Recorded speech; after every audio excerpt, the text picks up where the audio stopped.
10वें अध्याय का महात्म्य। श्री नारायण जी बोले, हे लक्ष्मी जी, अब 10वें अध्याय का महात्म्य कहता हूँ, तुम श्रवण करो। एक समय कैलाश पर्वत पर शिव पार्वती बैठे थे। एक हंस मेरे दर्शन को आया। वह हंस ब्रह्मा का वाहन था। ब्रह्मलोक से मानसरोवर को जाता था। उस सरोवर में सुंदर कमल के फूल थे। वह हंस एक कमल को लांघने लगा। उसकी परछाई कमल पर पड़ी। वह हंस चेतन काला हो आकाश से गिर पड़ा। तब उसी समय उस मार्ग में एक मेरा गण आया।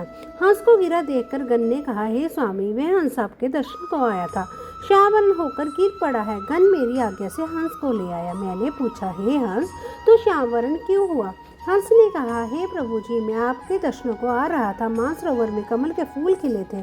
मैं उनको लांग कर आया। उससे मेरी देह श्यावरण हो गई और मैं आकाश से गिर पड़ा। कारण मैं नहीं जानता। ये सुनकर शिव जी हंसते हैं।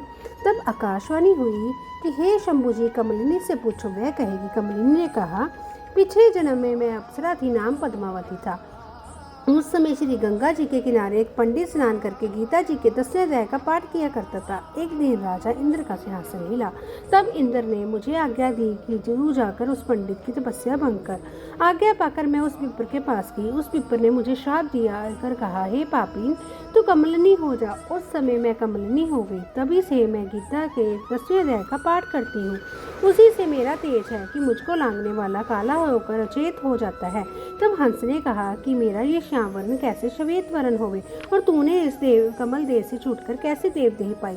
तब कमलिनी ने कहा, जब कोई श्री गीता जी के 10वें अध्याय का पाठ सुनेगा तब उदार होगा। तब उस पंडित ने सरोवर में स्नान कर शालिग्राम का पूजन कर 10वें अध्याय का पाठ किया।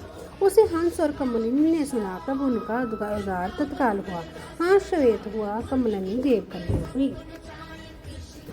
गीता का 10वां अध्याय समाप्त हुआ।